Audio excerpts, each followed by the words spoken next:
Bueno, esta noche compartimos con la doctora Jimena Madrazo. Ella es neuróloga, está acreditada por la Asociación Argentina de Medicina de Sueño. em, ha sido fellow, una excelente fellow en medicina de sueño en el Hospital Italiano. También estuvo en España rotando y ahí, bueno, se decidió por la medicina del sueño. Desempeña actualmente su actividad laboral en la unidad de sueño de Fleni y en el servicio de neurología del Hospital Churruca. Y bueno, acá puso ella dentro de su currículum, hizo una carrera de Ayurveda. Nunca sé si dónde lleva acento esto, pero bueno, es aficionada a la Ayurveda y las plantas. ¿Ayurveda o Ayurveda? Ayurveda, ¿no? Ayurveda. Ujú, Bueno, Ayurveda. Ayurveda Bueno, y fitoterapia. Así que Jimena, gracias por querer compartir, porque son pocos los que a veces desean compartir y bueno, cuando hay lugar y necesitamos también. Así que te agradezco en nombre de la asociación y gracias por estar. Y gracias a los que están presentes. bueno, gracias, Estela. Voy a dar un pequeño pantallazo, una idea de lo que es la medicina ayurveda y fitoterapia, ¿sí? Primero, para saber qué es el ayurveda, el significado, ayur significa vida y veda conocimiento, o sea, es la ciencia de la vida, o el conocimiento de la vida, y te propone una vida larga, longeva y sana. Esta definición a mí me gusta mucho y porque la identifica bastante, es el arte de vivir la vida cotidiana en armonía con las leyes de la naturaleza. Eh, y el principio básico es la integración del cuerpo, la mente y el espíritu, y yo agregaría esto y el resto del universo, del entorno, ¿sí? Porque trata de estar en concordancia con la naturaleza. Este es un sistema médico integral u holístico que también se llama por cómo aborda la salud, ¿sí? Tanto para prevención y curación, que se originó en India hace 5.000 años y estos autores que ven acá son los libros originarios de los que lo escribieron a la Ayurveda, a este sistema médico, que serían como nuestro Hipócrates, ¿sí? El padre de la medicina moderna, ¿sí? Este es un sistema médico oficial en India, junto con la medicina moderna, ¿sí? Así como hay hospitales de medicina moderna, están estos hospitales de medicina tradicional. O hay hospitales que combinan las dos medicinas e interactúan. También hay hospitales de medicina ayurveda en otras partes del mundo, hay en Estados Unidos, hay en Inglaterra también. Y también está la carrera en India, hay facultades de medicina ayurveda y tiene el mismo tiempo de estudio que la medicina moderna, ¿sí? Una de las teorías para empezar a entender el Ayurveda y para ponernos un poquito en la cabeza de hace 5.000 años y tratar de entenderlo, ¿sí? Cambiar un poco el chip para comprender, porque es todo un paradigma distinto, diferente al que estamos acostumbrados. Y para eso hay que entender primero esta teoría de los 5 elementos, o Pancha Mahabhuta se llama, que son que todo el universo, todos nosotros, cada uno de nosotros, todo el universo está formado por estos 5 elementos. Antes de que exista el concepto del átomo, del electrón, todo esto estaba formado por los 5 elementos. Y el éter es todo el espacio que nos rodea, que nos permea, que se mete en todos lados. Las características del éter es que es algo muy liviano, muy sutil, ¿sí? Cuando hay movimiento, empieza a haber aire, ¿sí? Justamente el aire se caracteriza por movimiento, por que es seco, es liviano. Cuando esto empieza a friccionar, aparece el fuego, que el fuego tiene estas características, bueno, de calor, de agudas, deformes, de luminosidad, los que nos permite ver, que se transforma en agua, que el agua, bueno, tiene sus características frías, móviles, que se deforman. Y por último la tierra, que es lo rugoso, lo áspero, lo que da estructura, lo que da firmeza, ¿sí? estos distintos elementos se combinan y van dando lugar a las distintas cosas que conocemos. Por ejemplo, a cada uno de nosotros, y según cómo se combinen, da lugar a estas constituciones o biotipos que se llaman doyas, ¿sí? El doya es la combinación de estos dos elementos. Por ejemplo, el doya kapha es cuando se combina el elemento agua y el elemento tierra, ¿sí? De esta combinación tenemos algo muy estable, muy anabólico, de buena estructura, ¿sí? Cuando se combina el fuego y el agua, tenemos a alguien con una energía pita, o un doya pita, que es algo como es el fuego, una de las características es una energía de transformación, de catabolismo. Cuando se combina el éter y el viento, tenemos esta energía que es el vata, ¿sí? Es algo liviano, móvil, etéreo, ¿sí? Cada una de estas constituciones o biotipos es lo que vamos a tratar de encontrar cada uno de nosotros, ¿sí? En su, en su ser. Y tienen distintas características, ¿sí? Por ejemplo, una persona, o sea, una persona vata, o sea, aquella que se caracteriza por tener más de esta energía vata, o sea, la energía del aire y la energía del éter, son las que van condicionando su estructura física, su fisiología, sus aspectos psicológicos, ¿sí? Una persona vata es una persona más bien flaquita, que puede ser alto o bajo, que tiene los dientes chuecos, los ojos hundidos y chiquitos, que tienen la piel seca por estas características. Por eso vuelvo a las características del viento y del aire y del éter, ¿no? La sequedad, la liviandad, una cara finita, angulosa, con labios finos. Tienen fisiológicamente, son personas muy irregulares, que se adaptan poco a las rutinas, que son con tendencia al frío, que les gusta, o sea, no les gusta el frío, sino prefieren lo caliente porque son friolentos. En las características del sueño tienen un sueño bastante ligero o irregular, ¿sí? Esa tendencia a dormir poco, duermen 4 o 6 horas y se sienten reparadas. El apetito es variable, pueden saltearse comidas, comen poco, tienden a la constipación por esa astringencia, ¿sí? Son muy activos, muy agitados, están siempre haciendo cosas, son más con tendencia a lo creativo, están siempre haciendo cosas, pero no siempre concretando y finalizando, están muy en movimiento, ¿sí? Y también son de aprender fácil, pero retienen poca memoria. Les gusta viajar, les gusta esto de los cambios de rutina, la irregularidad en sí. Así como estas son las características por ahí que definen más a una persona bata, también son las características que lo hacen eh, más propenso a determinados desequilibrios. Cuando estas características se empiezan a elevar, a exacerbar, también tienden a tener estos desequilibrios, más o menos acorde a su constitución.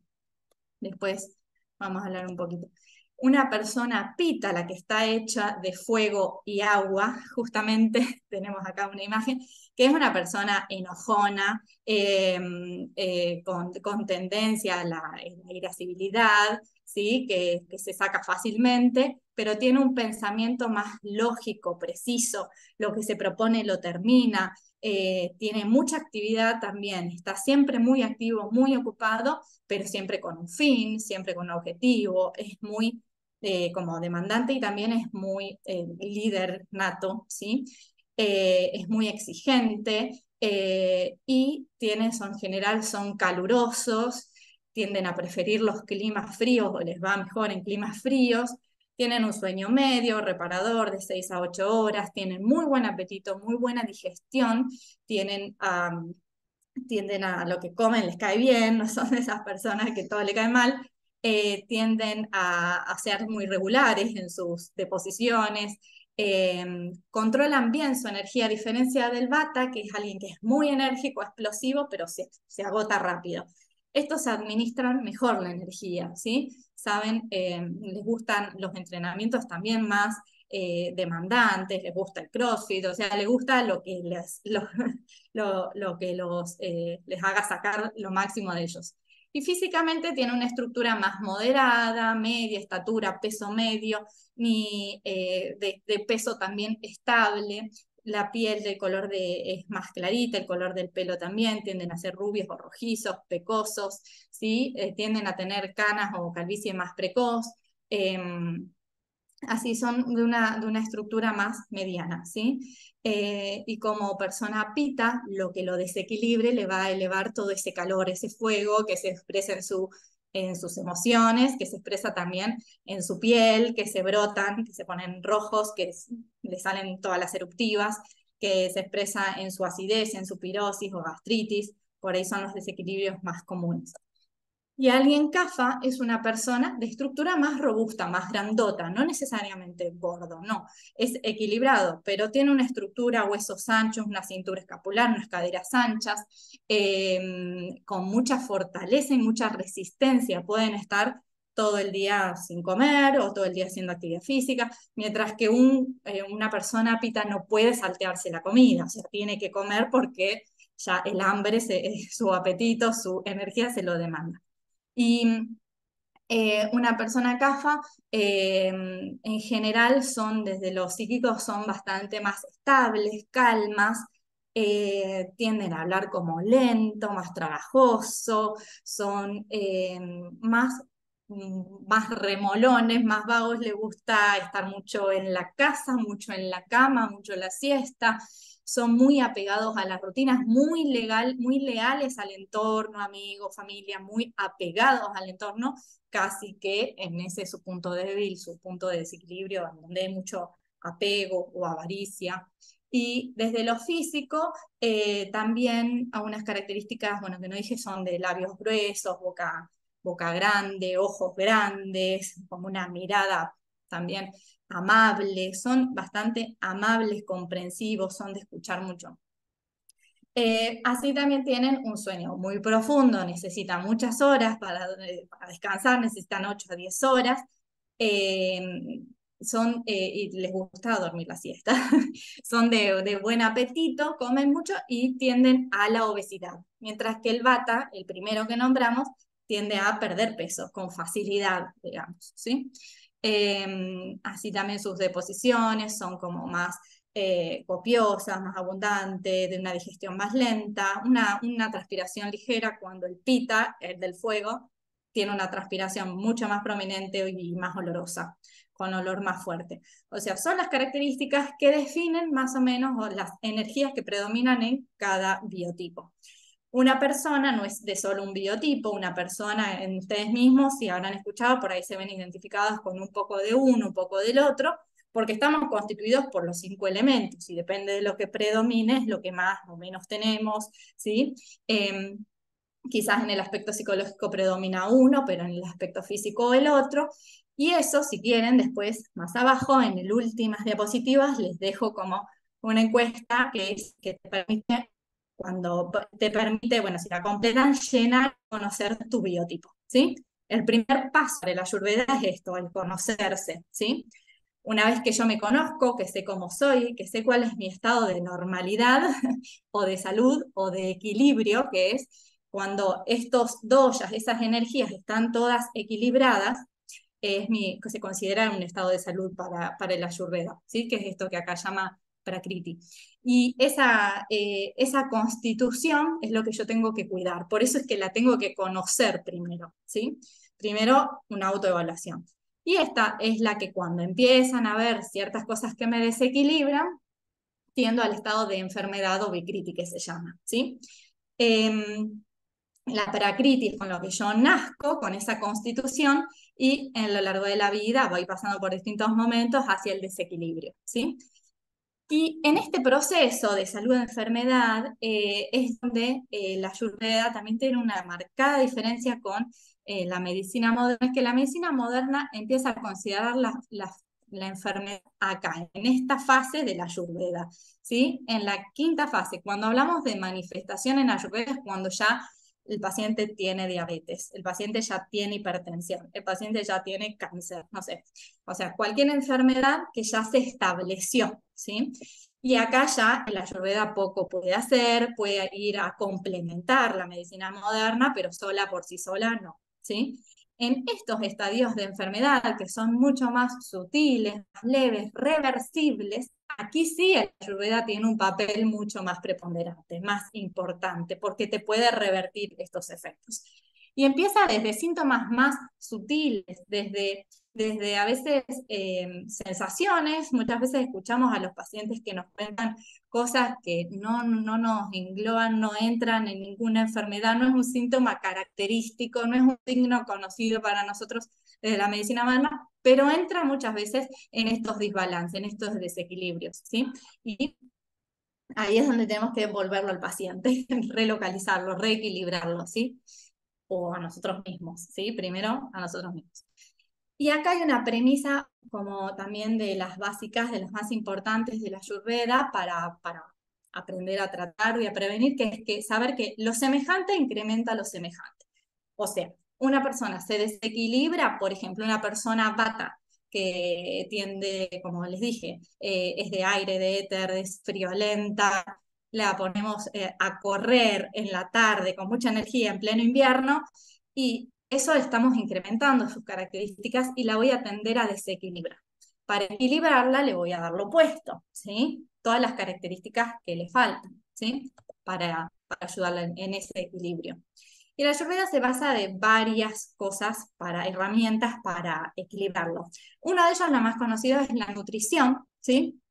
Pero no es solo la nutrición, tenemos también técnicas de respiración, como se ve acá, que se llaman pranayamas, bueno, se vale del yoga, por supuesto, se vale de los masajes, que se llama Abhyanga, la técnica de la Ayurveda, y de otras técnicas muy específicas, muy interesantes, muy lindas también, también que sirven para la armonización. Y la nutrición, uno de los pilares también y de las rutinas. En cuanto hablamos de alimento en yoga, en Ayurveda, hablamos de que el alimento es todo lo que nutre y no nos referimos solo a lo que comemos, sino a todo lo que nos entra por los sentidos, ¿sí?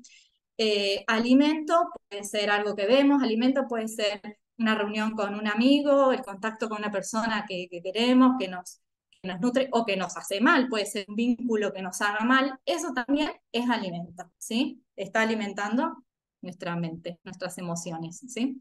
Entonces, todo lo que absorbemos es alimento, ¿sí? Y según cada una de estas personas, cada persona, cada constitución, es de que uno va a diseñar un plan de equilibrio o armonización, como dice acá. Por ejemplo, ante una persona vata que, como dijimos, es caos puro, movimiento, energía pura, le voy a proponer regularidad, sobre todo, ¿sí? Voy a tratar de llevarlo hacia la regularidad, hacia los horarios de dormir, de comer, de acostarse, hacia una rutina, ¿sí? Hacia estímulos más o silencios o estímulos más leves, ¿sí? Disminuir la exposición a estímulos.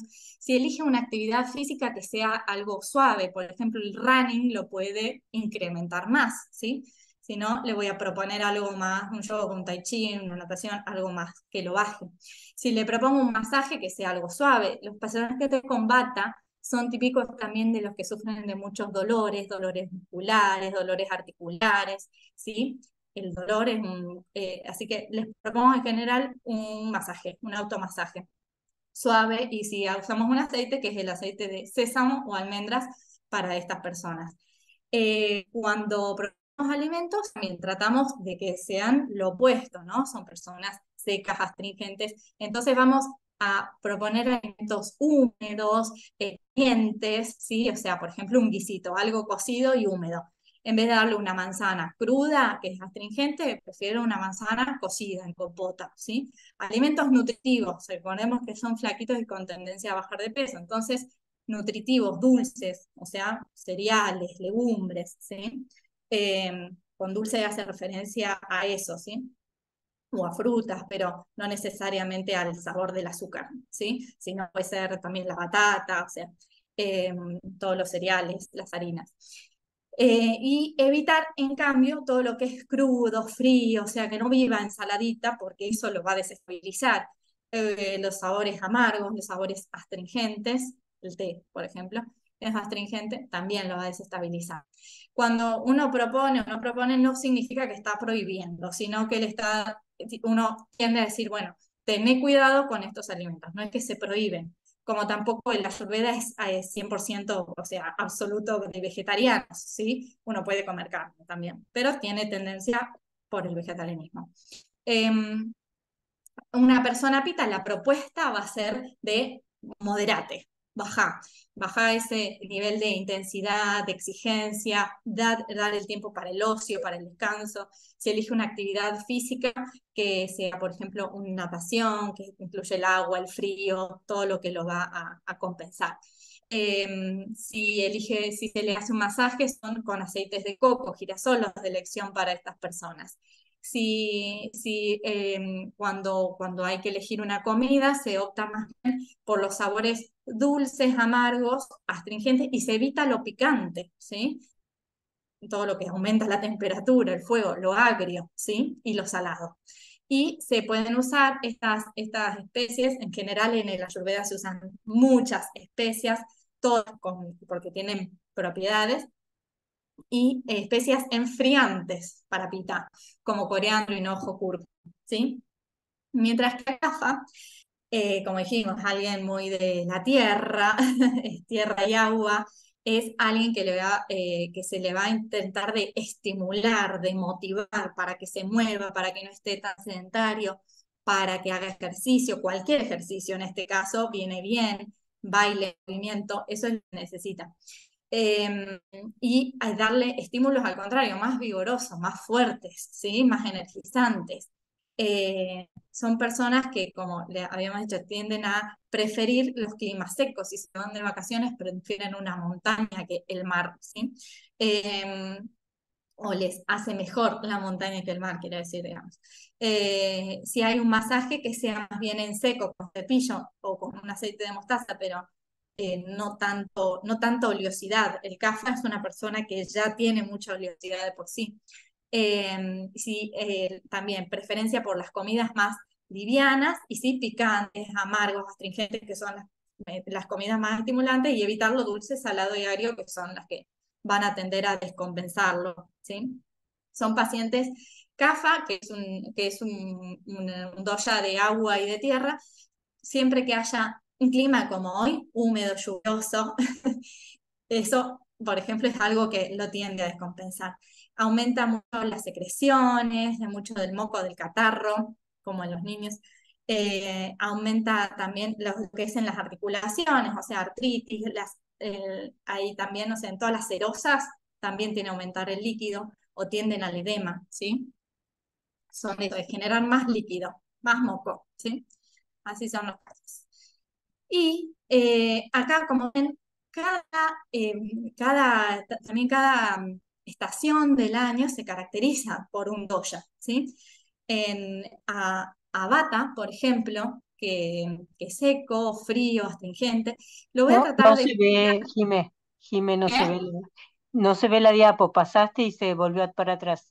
Ah, yo volví. Ah, perfecto. Eh, lo voy a tratar de cuidar en el otoño, en el invierno y en el otoño, que son los periodos más fríos, en donde más se tiende a desestabilizar Vata. Compita obviamente en el verano y a Kapha en el invierno y primavera, ¿sí? Es donde empiezan a tener sus mayores desequilibrios.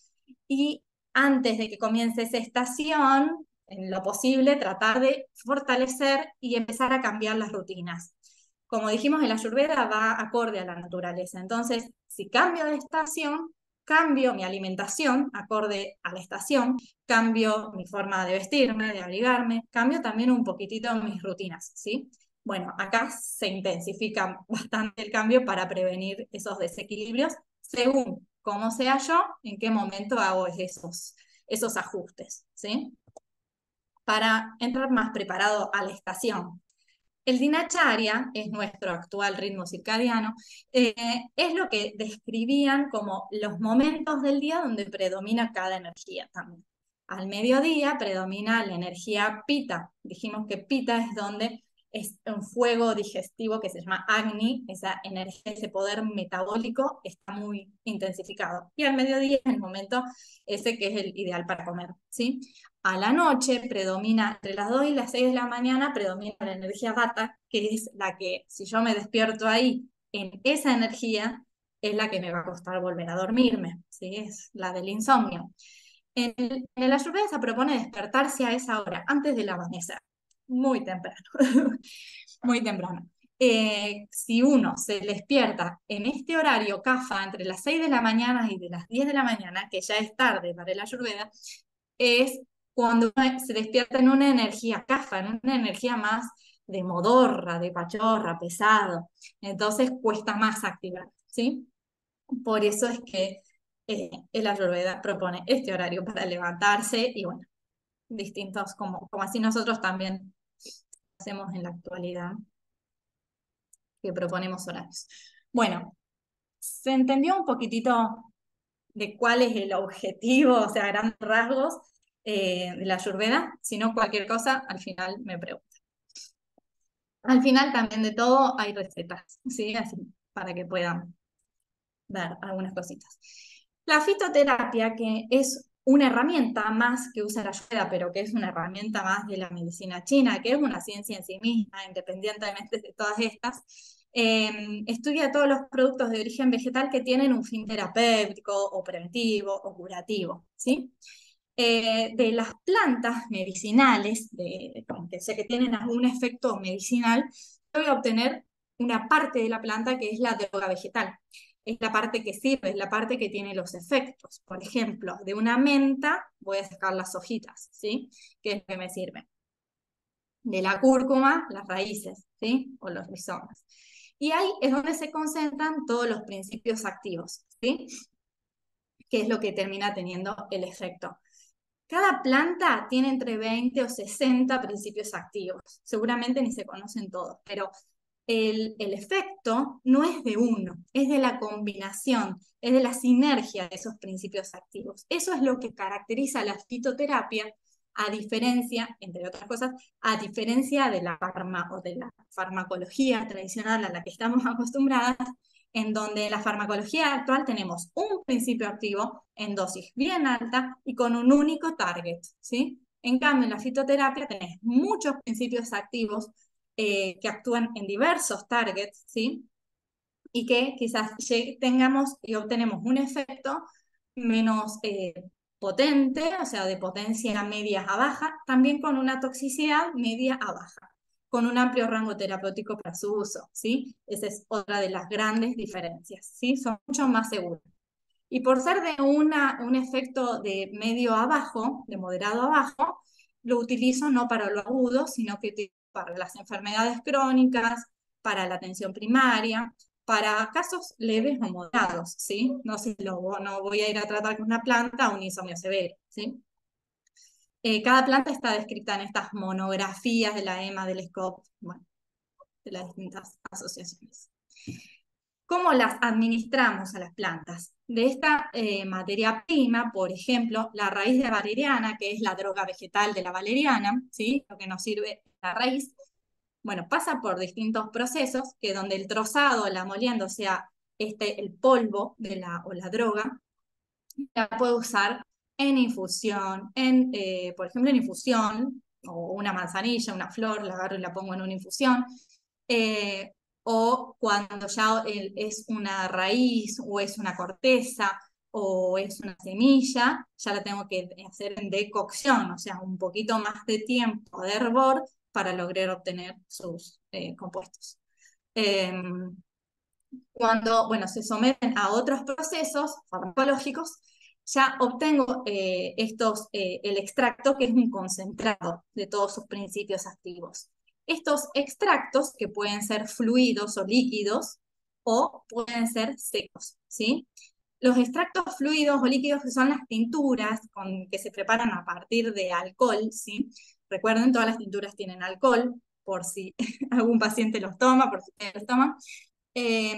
Las tinturas Estos numeritos que ven acá nos dicen la proporción, la relación sería de la droga en el extracto, ¿sí?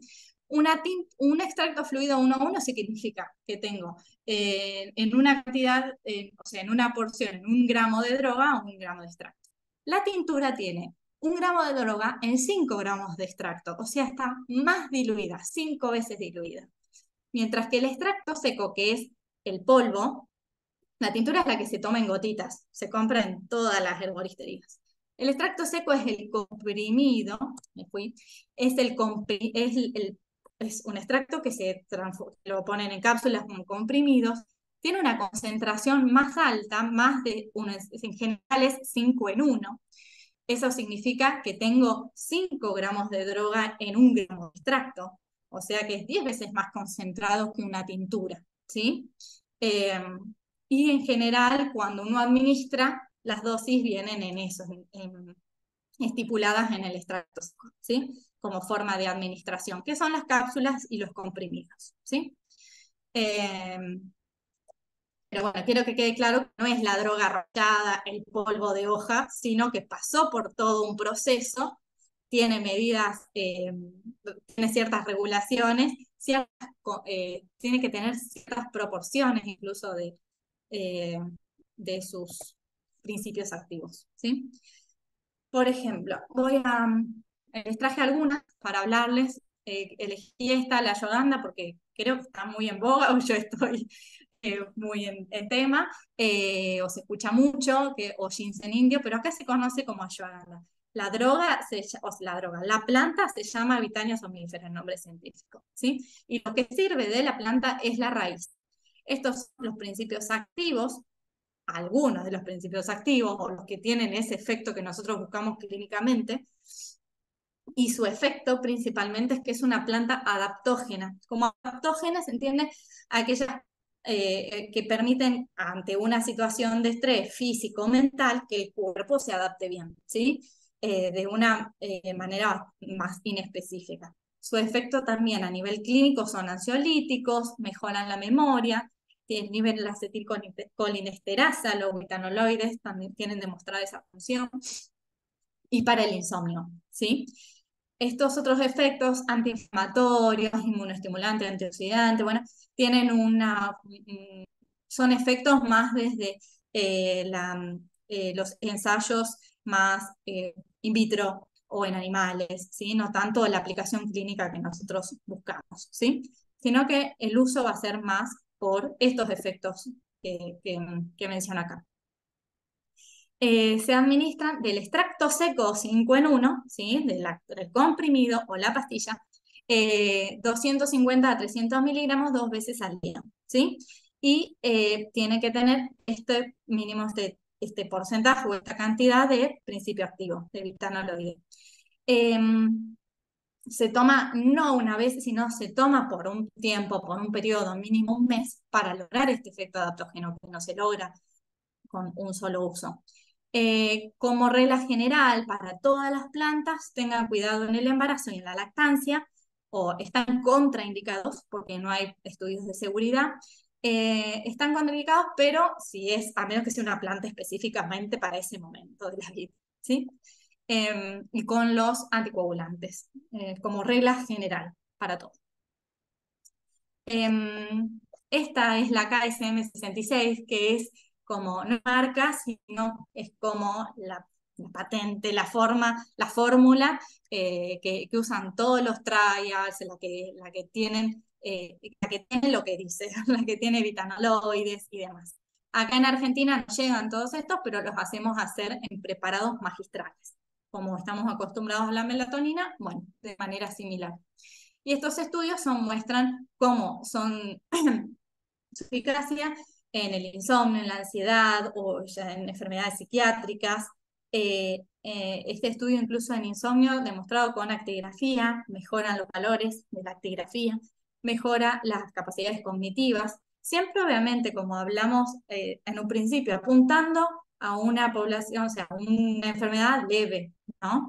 No a un trastorno de ansiedad severo, sino a que tenga síntomas de nerviosismo o algo ansioso, rasgos de o no alguien que tenga un insomnio severo, ¿sí? Nos vamos a quedar corto con este tipo de medicación.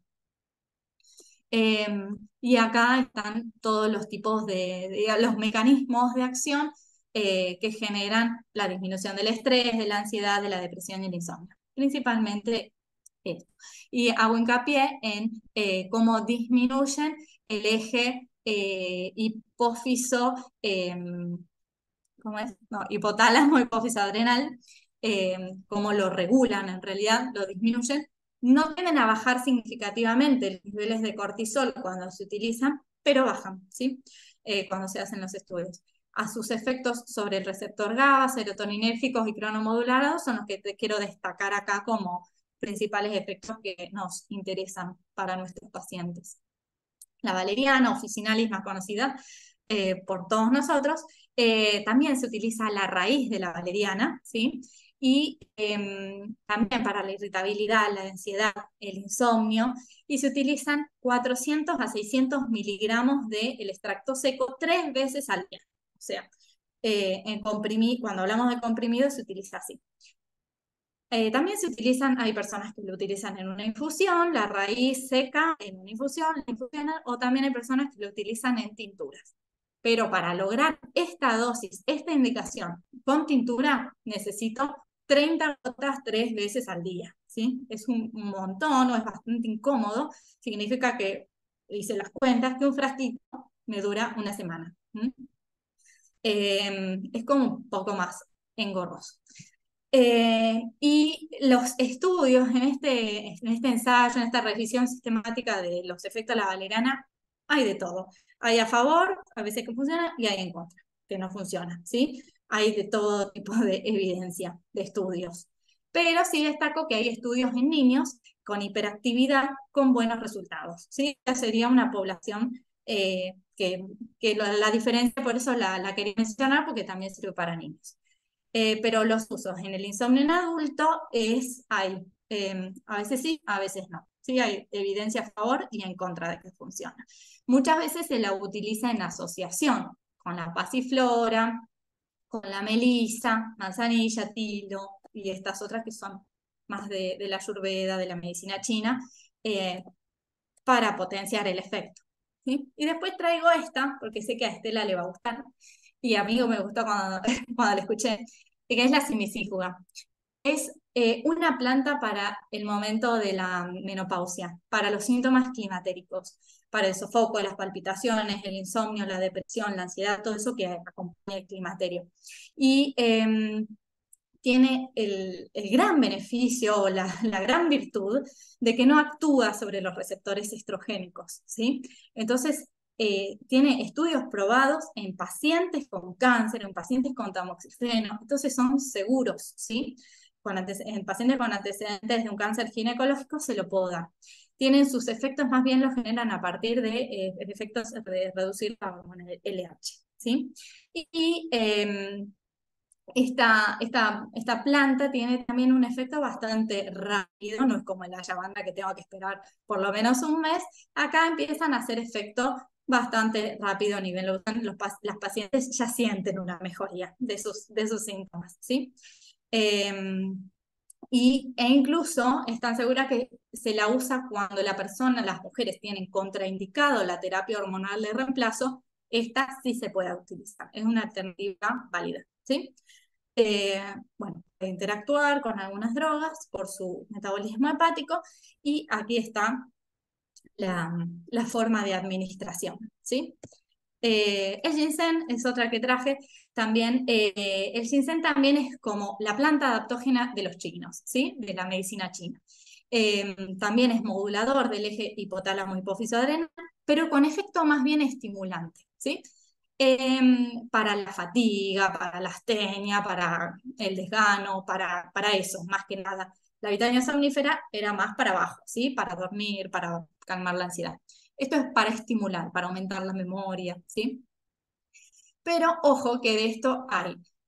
La planta tiene que ser, la raíz de la cual se la obtiene, tiene que tener una edad determinada, tiene que tener por lo menos 6 años de edad la planta para que tenga una adecuada concentración de los ginsenócidos, o sea, de sus principios activos, y hay mucha truchada. O sea, hay plantas, o sea, hay polvos truchos, ¿sí? O sea, cuando no se, no se obtiene una planta de calidad, puede haber una raíz con el polvo de otra raíz y eso.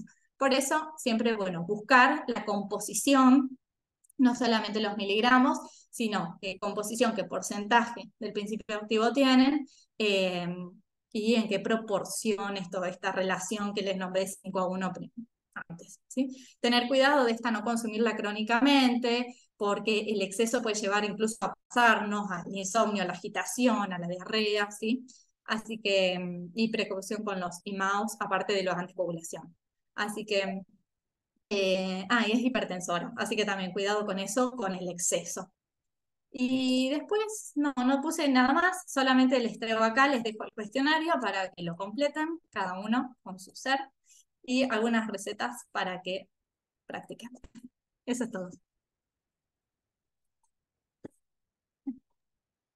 Bueno, bueno, muchas gracias. Ahí está el chai, el té, ese venden. Eh, ¿Se hace? el té, el té en saquitos, el hindú de la India.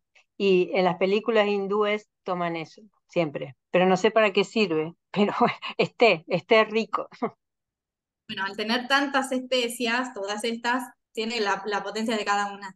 Y como también otro concepto para que se lleven, cuando uno usa especias, los polvos de lo que sea, pierden su efecto medicinal después de 6 meses, pierden su frescura, digamos, y ya pasan a ser más un condimento o algo así, más algo culinario.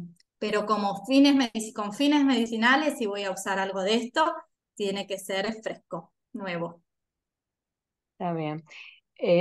Si hay preguntas, levanten la mano o pueden abrir el micrófono. Después tenemos un ratito más de otra cosa, pero em, esto tiene un horario, tiene una cronofitoterapia. ¿Existe eso o en qué momento? Algunos dijiste que cada 8 horas, por ejemplo, la valeriana. Eso para bajar los niveles de ansiedad, digamos.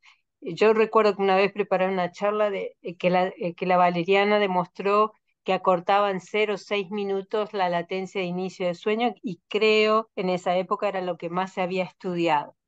Em, pero supongo que se tomaba de noche. Em, de las otras medicaciones, supongo que el ginseng será tomarlo a la mañana si es que quieren y lo que es el otro que dijiste de la menopáusica, sí, yo lo estudié, pero nunca lo di. Este, y en Estados Unidos sé que lo dan, pero no sé cómo viene en Estados Unidos. Y los nombres no me pregunte de vuelta porque no me voy a acordar. Racemosa, no sé cuánto. Sí, mi sifu es originaria de Estados Unidos, sí. Ah, ok, La Yoganda es más de la India, sí. Y en Ayurveda incluso tenés todo en horario. No sé, el polvo de la pasta de jengibre con miel se toma media hora antes de comer. O tal otra, después de con una infusión de, no sé, por ejemplo, del hinojo y eso, después de comer. Porque todo tiene una relación con ese acné en el cuerpo, digamos. Algo que yo quiero potenciar o que yo quiero pagar, sí, lo doy antes, lo doy después.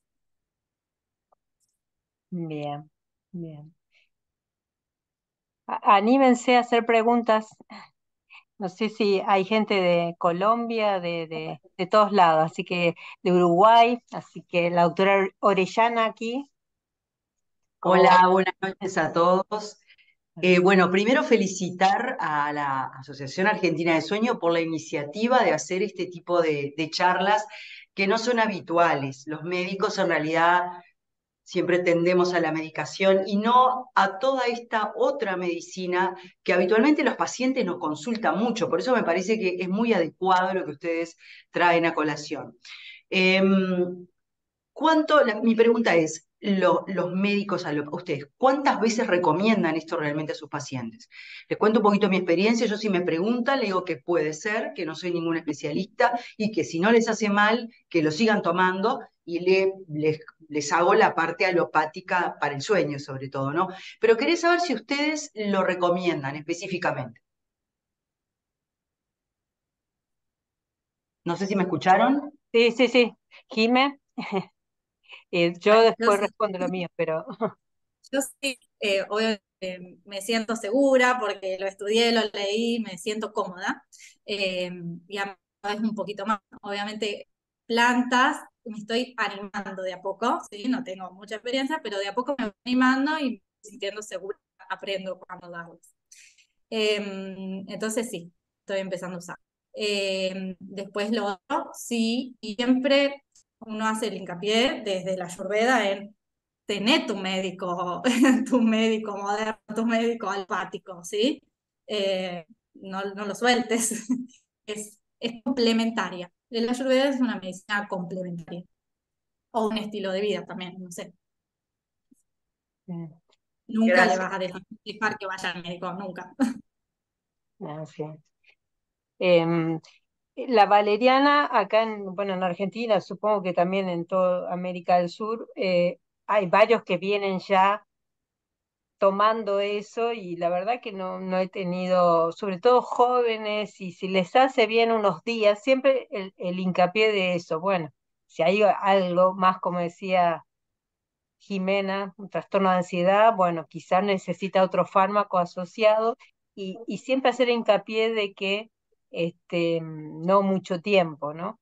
Y a los abuelos, así que, o las abuelas, mejor dicho, que por ahí necesitan el famoso té de tilo, valeriana, manzanilla, sí, no le va a hacer mal. Y es muy baja la dosis, así que si ellos se sienten satisfechos, puede ser, pero con Valeriana, como lo está publicado, a veces poco tiempo en jóvenes sí ha servido, pero poco tiempo. Después es como que crean una adaptación como los fármacos, no sé. Bueno, Este, yo tengo otro comentario con respecto a eso. Como sirve poco tiempo, ¿alguno de ustedes se planteó que podría ser un efecto placebo? Como muchas cosas de las que hay, la convicción con la cual nosotros los médicos la recomendamos, o la medicina ayurvédica, ¿cuánto juega el efecto placebo al principio, sobre todo? Era la otra pregunta, si lo plantearon o lo piensan o no, les parece que no. Jime, Y por ahí las plantas que tienen estudios más serios contra placebo, ahí podés sacar una conclusión. Yo mostré algunos estudios y otras que no Sí. lo tienen. Sí. Y con respecto a una cosa que decía Estela, quiero sumarle que si reciben un paciente que además toma su fitoterapia, pueden combinarse. ¿Sí? O sea, puede usar el paciente su antidepresivo, su clonazepam, lo que sea, y además esto. O sea, pueden combinar. Y también sirve un poco, yo lo estoy usando como puente para deshabituación de clonazepam. Ah, eso está bueno. ¿Lo usás como puente a cuál? ¿A la ashwagandha? Sí, Ah, mira qué bien. sí, Ah, eso es una excelente idea. yo Bien. uso melatonina para eso. Yo también. uso, También, las dos. Pero a este, veces no alcanza solo la melatonina. ah, Así ah, que tener alguna otra cosa más, la verdad yo no tengo, he leído mucho de esto, me parece muy interesante, pero no tengo experiencia de yo indicarle a los pacientes. A mí los pacientes me vienen con algo y bueno, si está funcionando, como digo, lo dejo y si, bueno, y agrego o voy disminuyendo, pero yo indicarlo, bueno, voy a probar con ayuda. Acá hay mucha medicina ayurvédica, inclusive hay algunos médicos que no son neurólogos, que son médicos generales o internistas, que se han formado en Argentina, donde tengo entendido que hay una escuela. Disculpa, yo empecé un poco tarde, Jimena, tal vez lo dijiste. Hay una escuela importante que enseña Ayurveda en Buenos Aires, ¿puede ser? Sí, hay dos. La que yo estudio se llama Prema, Fundación Ajá. Prema, y después hay otra que es la Maimónides. creo que era Maimónides. Acá hay gente formada en la Maimónides y que, bueno, yo si tengo alguna duda o algún paciente que tiene ese interés, más bien lo mando con esta doctora que conozco y que sé que es una persona seria y que se formó en Maimónides y tiene muchísima experiencia. Y ella sí usa bien la ashwagandha, yo ni siquiera la pronuncio bien. Pero bueno, me parece muy interesante y nada, felicitaciones otra vez. Bueno, eh, María Elena levantó la mano, podés, si querés. Sí, ¿qué tal? Buenas noches. Hola. Gracias, Jimena. Em, Vos dijiste que la valeriana era la única que estaba aprobada para chicos, ¿no es cierto? O por lo menos que Sí. había estudios en los que se había determinado que era eficaz para el síndrome de hiperactividad. Ujú. ¿Hay En esa, alguna otra? ¿Alguna otra que se pueda utilizar en niños? la verdad tenía que buscarlo específicamente, pero esta la encontré en esta revisión sistemática y había 3 estudios en niños. Ok. Em, Seguramente Pero se no para utiliza. insomnio, no para insomnio. No, es más bien para la hiperactividad. Era Ok. en niños con retraso, pero no tengo en mente otra, pero Ujú. sabes que ni bien me enteré, Dale. Y otra te- pregunta más. Los pacientes, en mi caso son las familias, ¿no? Que les dan a los chicos test. Los test, digamos, que son comercializados, para mí esos tienen realmente un efecto placebo, porque vaya a saber qué tiempo hace que están esas sustancias circulando hasta que llegan al individuo, ¿no? Eh, no sé qué opinas vos, si tenés algún conocimiento. No, en los niños no se suele usar té. De por sí es difícil tomar un té de una planta amarga, son feas en general, a veces hasta los adultos no cuestan, por eso ya en general ya es difícil de que un niño lo tome. Y después, como decís, no sabes exactamente el té, o por lo menos lo que yo vi en temas del polvo o de la hoja seca, no sabes exactamente qué estás dando. Y a un niño no le voy a dar algo que no está bien estipulado y no está recomendado los té o las tisanas tanto en niños, ¿sí? Ujú.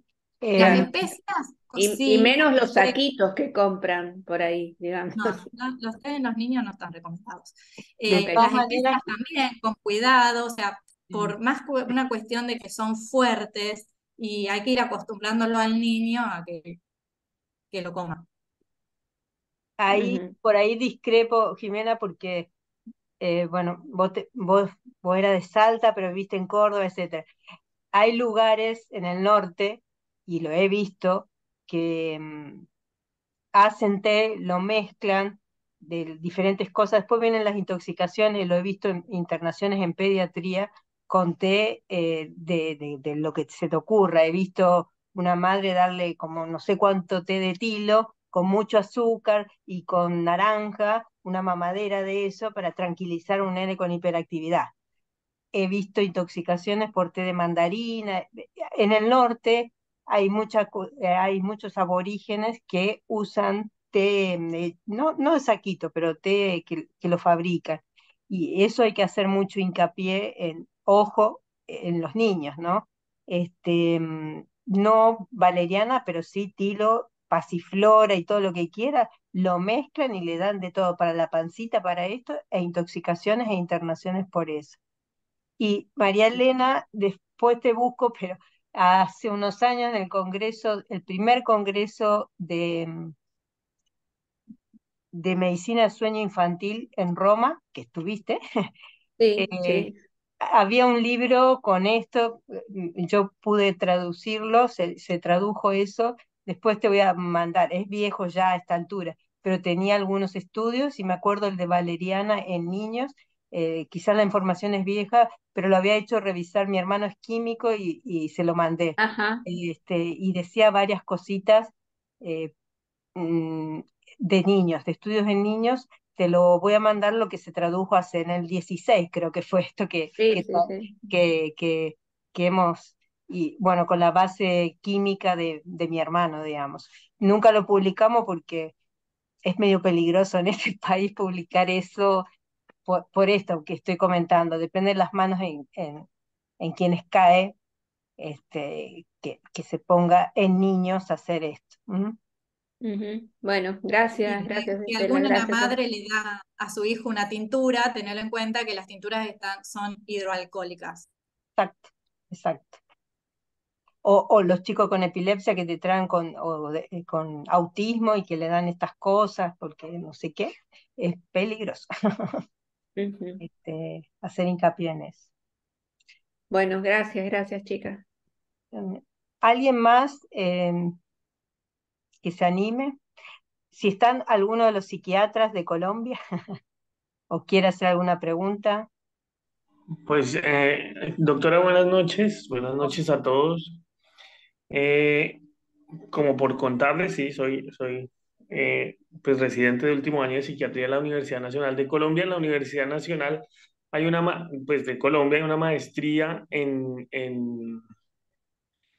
medicina alternativa, se llama la maestría, y tiene como unos énfasis particulares. Uno de esos es la medicina ayurveda.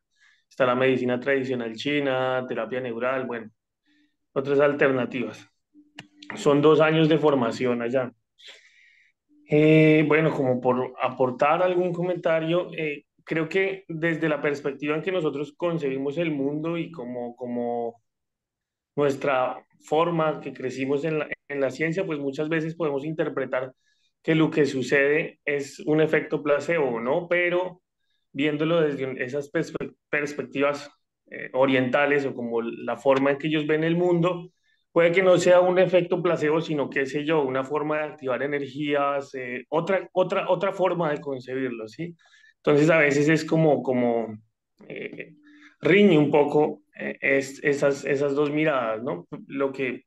Lo ideal sería como que pues se conciliaran, ¿no? Y que es un poco lo que algunas de las doctoras han comentado, ¿no? Y pues la doctora Jimena. Y en relación con eso me gustaría, no sé si tiene alguna otras experiencias de aplicación, porque me parece, por ejemplo, eso muy interesante, ¿no? Lo de desescalar o suspender el uso de clonazepam valiéndose de la fitoterapia. No sé si tenga alguna otra experiencia que nos pueda compartir.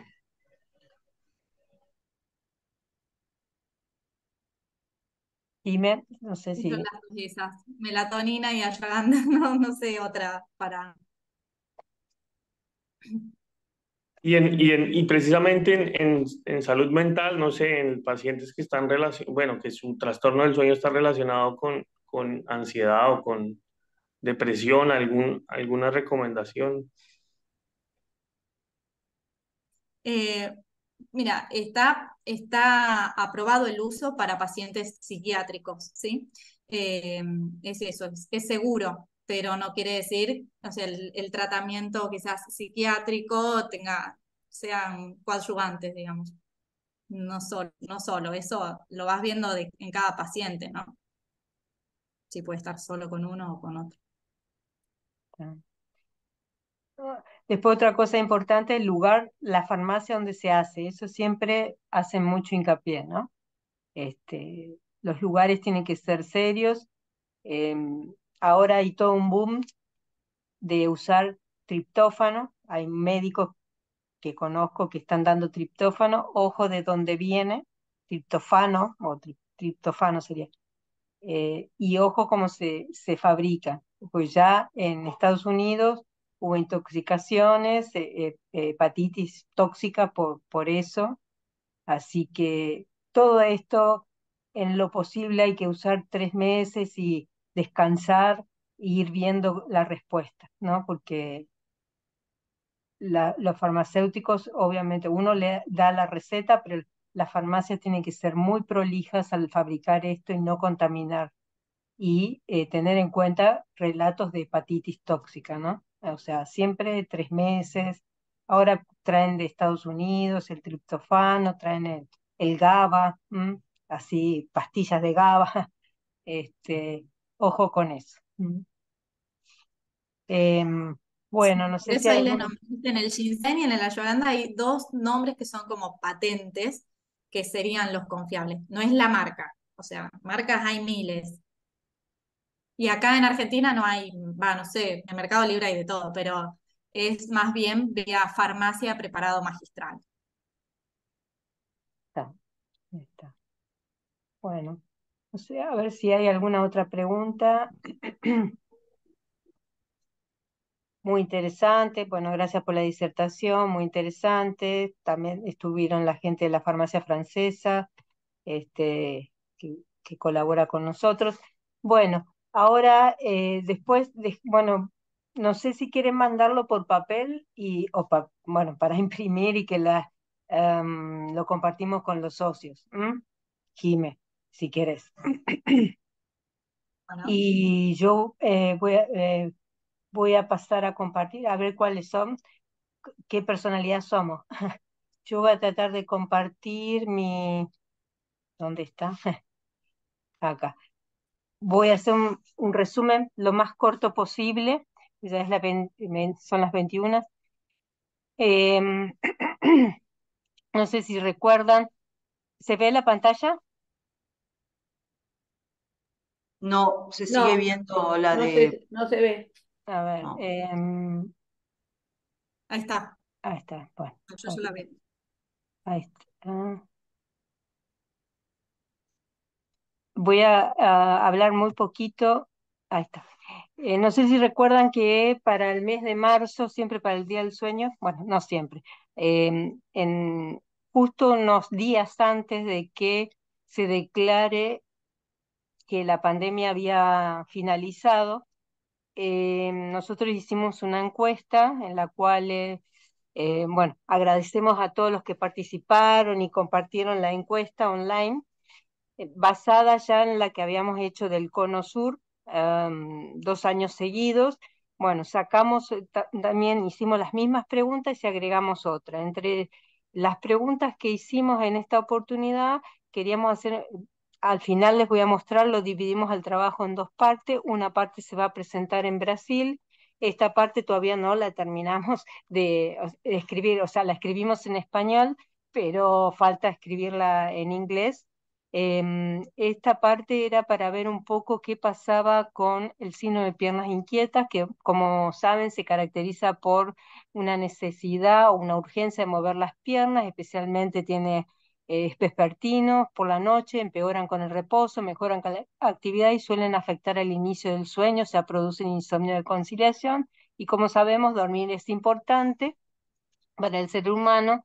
Tanto la calidad como la cantidad son aspectos esenciales para lograr una salud física y mental óptima. Entonces, uno de los tantos objetivos de esta encuesta, esta es la primera parte, es una parte de la encuesta, fue realizar un relevamiento de la presencia del síndrome de piernas inquietas mediante 2 cuestionarios en versión española. Justo la gente de Latinoamérica, del ALAS, está haciendo, y yo le decía, justo nosotros, o sea, yo lo vengo usando a uno de los cuestionarios, que es el de pregunta única, hace varios años, pero esta vez lo usamos a nivel nacional con otro que les voy a comentar después. Y evaluar la asociación del síndrome de piernas inquietas con factores relacionados con calidad de sueño, o sea, con el Pittsburgh, y evaluar la asociación con trastornos del estado de ánimo como depresión y ansiedad con SPI. Ya hay trabajos al respecto de que hay una relación bidireccional entre el síndrome de piernas inquietas y la depresión. Bueno, queríamos ver qué pasaba en Argentina con todo esto. Entonces fue un estudio observacional de corte transversal, cuestionarios anónimos que fueron repartidos en forma virtual y autoadministrados, se distribuyeron por las redes sociales, por nuestro correo electrónico, bueno, la gente de Calm y que es la gente que uno de los tantos que nos ayuda y nos auspicia, repartió bastantes encuestas online. Bueno, estudiamos las variables demográficas, edad, sexo, lugar de residencia, antecedentes de enfermedades. Bueno, ¿qué usamos? Para el síndrome de piernas inquietas, entonces, usamos 2 cuestionarios. Uno, que es este, que lo usa la gente de medicina familiar, que lo validó el doctor García Borreguero y su equipo en España. Es un cuestionario heteroadministrado, o sea, es el médico el que lo administra, pero bueno, nosotros lo hicimos autoadministrado, pero le copiamos toda la encuesta a lo que había validado al español García Borreguero. Tiene bastante especificidad y sensibilidad, y a su vez usamos la pregunta autoadministrada de la forma, perdón, sí, la pregunta única de Ferri, el italiano. Em, Obviamente, la pregunta PSQ tiene los 4 criterios que debe cumplir el paciente para decir que tiene síndrome de piernas inquietas. Y Ferri también, la pregunta única, aunque uno tiene que volver a leerla y leerla otra vez, están los 4 criterios del síndrome de piernas inquietas, pero es una sola pregunta. Entonces queríamos ver, tamizar, este último sirve para el tamizado y el cribado. También usamos el cuestionario de Pittsburgh, también usamos el cuestionario PHQ para ver depresión y ansiedad. Este cuestionario tiene 2 preguntas para depresión y 2 preguntas para ansiedad. Hicimos análisis de medidas de tendencia, distribución para describir los grupos, regresión logística binaria para el análisis multivariado.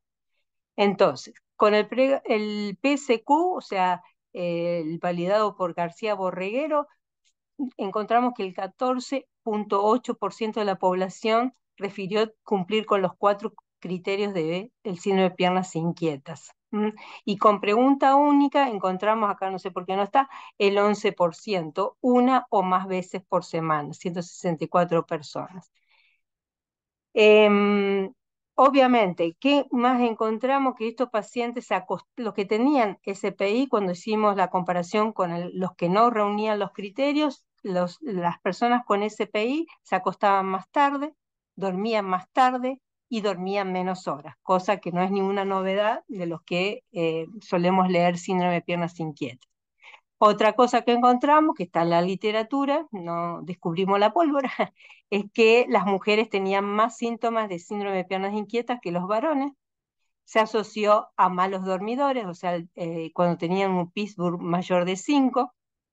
Y también encontramos, que está en la literatura, que se asoció a síntomas de depresión, o sea, la gente que tenía por el pH 4, digamos, me parece que era, tenían síntomas de depresión con una significativa diferencia y con ansiedad el 0,2%. Cuando se hizo el análisis multivariado de la pregunta del PSQ, o sea, los 4 criterios así de García Borreguero, tenía mayor riesgo de SPI el género femenino, con un radio de 1.5. Los pacientes que refirieron que tenían apneas y que como antecedentes o que dejaban de respirar, porque ese era un cuestionario de si tenían antecedentes de apnea, ellos el 2,5 por este cuestionario tenían más riesgo de tener el síndrome de piernas inquietas. Síndrome de depresión por el PHQ-4, el riesgo relativo era de 1.5, los que tenían ansiedad 1.7 y el Pittsburgh 1.7. Cuando hicimos lo mismo con la pregunta única, encontramos, cosa extraña, pero pensamos que acá habría que razonar si no eran SPI MIMIC. En los diabéticos, el riesgo relativo fue de 2.5, o sea, hubo una asociación fuerte de pregunta única de SPI con diabetes. También con el Pittsburgh, malos dormidores, que eso para todas las encuestas es siempre lo mismo, 2.9, o sea, nos dio mucho más alto que cuando hicimos con el PSQ. Y eh, el uso de benzodiazepinas, esto también nos resultó un poco extraño, y con el uso del cannabis en gota, el cannabidiol en gotas, que fue una de las preguntas que hicimos. Ahí, bueno, uno de los razonamientos fue, ¿será que son MIMIC? O, bueno, no podemos decir mucho porque es un estudio solo de cortes transversal y estos son los resultados crudos. Entonces, Identificamos una prevalencia de SPI al menos una vez por semana por el PSQ del 14,8%, un poquito más que por la pregunta única de 11,1%.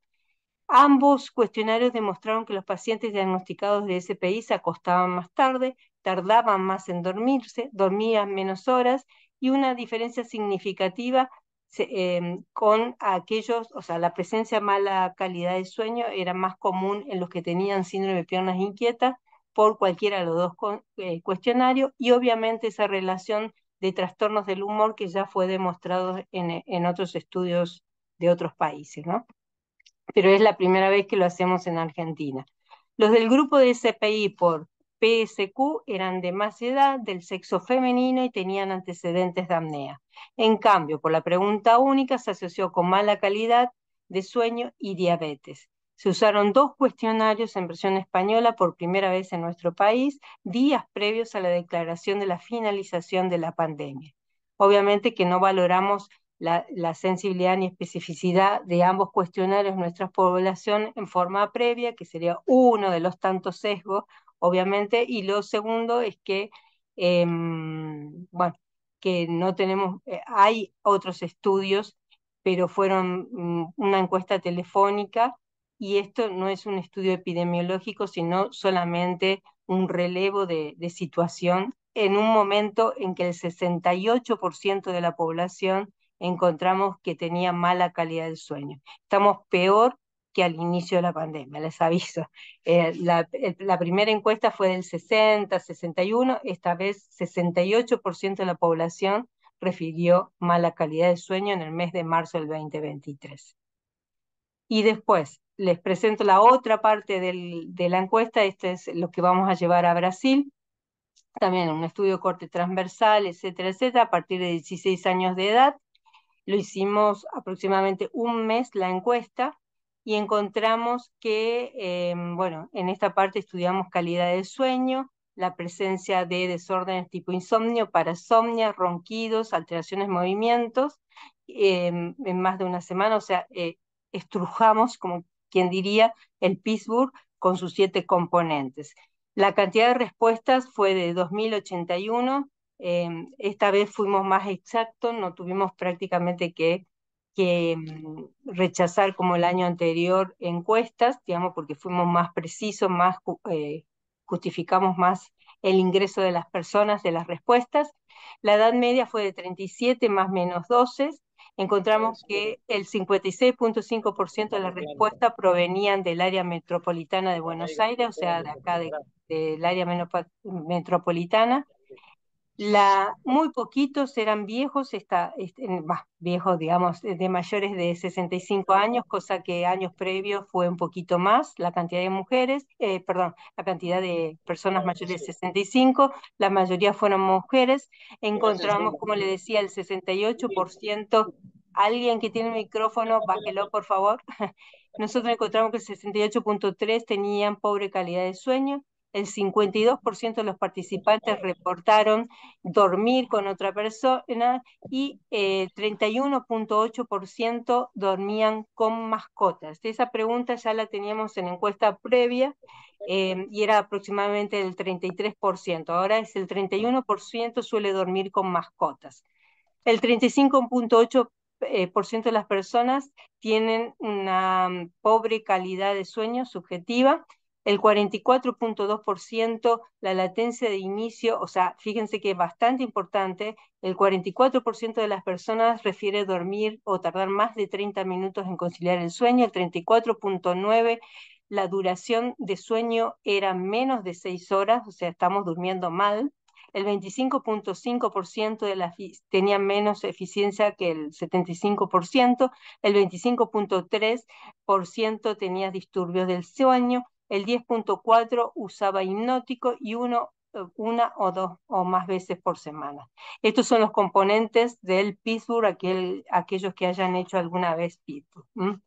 Como parasomnia quisimos analizar esta vez, porque la otra vez no lo habíamos hecho, o eventos similares, encontramos que al menos una vez por semana, el 2,2% reportaron ser comedores nocturnos, 0,7% reportaron sonambulismo. Eso puede ser que la población era más de 16 años y la mayoría era de 37 más menos 12 años. Somniloquia, refirieron más somniloquia que sonambulismo, el 4.4%. El 4.8% refirieron trastorno conductual del sueño REM. Si se acuerdan, al principio de la pandemia fue elevadísimo, que nos llamó muchísimo la atención. Esta vez bajó drásticamente la población con la misma pregunta que años previos, si bien no es la misma población. El 16.4%, esto sigue más o menos igual, refirieron pesadillas o malos sueños. El 14.8% refirió síndrome de piernas inquietas, bueno, por el cuestionario de 4 preguntas, el de García Borreguero. Y el 20.4%, fíjense, 20.4%, elevadísimo, la cantidad de gente que refirió tener bruxismo durante el sueño. El 11.8% reportó que, bueno, cuenta sus sueños, que era una de las preguntas, a ver si se compartían los sueños. Estamos un poco menos que durante la pandemia. Durante la pandemia podíamos contar un poquito más. El sexo femenino fue la mayor cantidad de la población encuestada. La mayoría residía en el área metropolitana y encontramos diferencia también. Obviamente que los que dormían con mascotas eran menos que los que dormían sin mascotas. Y lo más interesante era que el sexo femenino, los que vivían en el área metropolitana y los que dormían con mascotas tenían pobre calidad de sueño, o sea, un Pittsburgh mayor de 5. Esto de los perros o de las mascotas ya está demostrado hace poquito, menos de un año, por estudios hechos por los veterinarios. O sea, se fijan que es muy bueno para la depresión, la angustia, para sacar a alguien a flote, como quien diría, pero para la calidad de sueño fragmenta el sueño de quienes duermen con mascota. No obstante, lo que se ha visto es que la gente que duerme con mascota, si bien reconoce que duerme peor, subjetivamente ellos dicen que no están peor que antes, ¿no? O sea, es como una necesidad de tener la mascota al lado. Otra cosa, bueno, el sexo femenino fue el que más síndrome de piernas inquieta tuvo, y el OD radio con el cuestionario de validado de García Borreguero tuvo un OD radio de 1.72. Y también, obviamente, tener síndrome de piernas inquietas por este cuestionario se asoció a un Pittsburgh elevado, a pobre calidad de sueño. Acá hay uno de los gráficos. Les voy a decir lo más importante, porque más o menos ya le estuve diciendo. Los antecedentes: la presión alta, hipotiroidismo, la mayoría, obesidad, el 14.5%, antecedentes de depresión, el 4.2%, antecedentes de ansiedad, bastante importante, 13%, desorden del sueño, refirieron solamente 1.7%, y apneas 2.4%. En el último mes no habían estado internados. Y consumo para dormir de benzodiazepina, 8%, un porcentaje bastante importante. El 4.2% toma algún antidepresivo. Melatonina, el 3.6%, refirió tomar para dormir. Alcohol para dormir, el 3.1%, ese es, dentro de todo, por suerte sigue siendo un poquito bajo. Y el cannabidiol en gota, esto aumentó con respecto a las 2 primeras encuestas que hicimos. Acá tiene el Pittsburgh total, 7.45, y acuérdense que fue el más del 68%. El análisis de los diferentes componentes de Pittsburgh, y acá está el 68.3% de la población tenía un Pittsburgh, de los respondedores, más de Pittsburgh mayor de 5, o sea, pobre calidad de sueño en el 68.3%. La pregunta para RBD, pregunta única para cuestionar el RBD, 4.8%, pesadillas o malos sueños, 16.4%, bueno, estoy repitiendo, sonambulismo muy poquito, pero somniloquia un poco más, 4.4%. Bruxismo nos llamó la atención, 20.4% lo refirió. sacudida de las piernas detectadas o que creen, digamos, esa es una de las preguntas de Pittsburgh, 19,3%.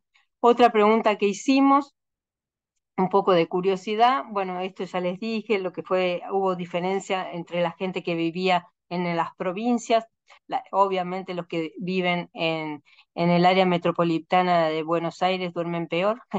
Este, no encontramos tanta diferencia con respecto a la edad como en años previos y sí encontramos con respecto a lo que ocurre en la mujer y el hombre en cuanto a diferencias en Pittsburgh, en calidad de sueño. En cuanto a las posiciones, esto agregamos esta vez, qué posición es la inicial para empezar a dormir. Acuérdense que últimamente se hace mucho hincapié de tratar de dormir en el decúbito lateral izquierdo por un montón de cosas, entre ellas para drenaje del líquido linfático y mejorar nuestra limpieza nocturna de sustancias tóxicas en nuestro cerebro. Se encontró que el 32, no, ¿vieron? Si miran el cuadrito, el 32% de cúbito lateral derecho, el 32%, o sea, no mucha diferencia, en decúbito lateral izquierdo, el 19% en decúbito prono, un poquito, y el 16%, o sea, todo empezamos más o menos, o un tercio, podríamos decir, empezamos a dormir de costado y después nos vamos dando vuelta, ¿no? Después, acá están los que duermen con mascota, el 48% no duerme con mascota, el 32% duerme con mascota y el 20% no respondió. Y recuerden que los que dormían tuvieron peor, con mascota tenían un sueño más fraccionado, tenían mala calidad de sueño. En cuanto al hábito de contar los sueños, esto bajó un poquito, pero bueno, quienes recordaban el sueño era el 35% y el 42% compartían los sueños. No sé, últimamente ya nadie ni se acuerda de los sueños. En la primera parte de la pandemia fue interesante ese hallazgo, y tampoco fue nunca relevado en nuestro país. Entonces, el estudio muestra que más de la mitad de la población tiene mala calidad de sueño con el Pittsburgh y aproximadamente un tercio tenía insomnio días previos a la declaración de la finalización de la pandemia. Hubo significado deterioro en la calidad de sueño en mujeres, en residentes en área metropolitana y aquellos que dormían con mascotas. Y se terminó. Bueno. No sé si hay alguna pregunta, este es un pantallazo de todo lo que hemos hecho últimamente. Y faltan algunos detalles, pero son los análisis que el doctor Agustín Folgueira, o sea, fue haciendo análisis estadístico, pues no es tan fácil a veces hacer todos estos análisis. No sé si hay preguntas. Estela, sí, yo tengo una pregunta. ¿Enviaste un Google Forms con todo, con el Pittsburgh y todas esas preguntas? ¿Lo hiciste en 2 series? Porque nos ha pasado de mandar demasiadas preguntas, lo dejan por la mitad y no las completan. Entonces quería saber cuál fue tu experiencia con eso, o tal vez lo mandaste en 2 series. No, mandamos todo mejor que la otra vez. ¿Te acordás que habíamos compartido el primero? Sí. Sí, hay algunas preguntas que no contestaron, pero prácticamente no hubo, la primera vez sí hubo varios baches, digamos. Esta vez prácticamente contestaron casi todas las preguntas y las que no, pusimos que no, pero la gran mayoría contestó. Y conseguimos más gente, 2.000, mucho más que las dos primeras encuestas. Pero Bien, bueno, felicitaciones. eso es gracias a la gente que lo distribuyó también. Esta vez tuvimos colaboración de gente que maneja muchísimo mejor que nosotros y una empresa que vende colchones. Este, Bien, lo hizo lo distribuyó mucho mejor, ¿no? Quizá ese bien. fue un sesgo de también que la gran mayoría de las respuestas fueron de acá, de la zona de Buenos Aires, o sea, de Capital Federal y de los alrededores, y no tanto del interior.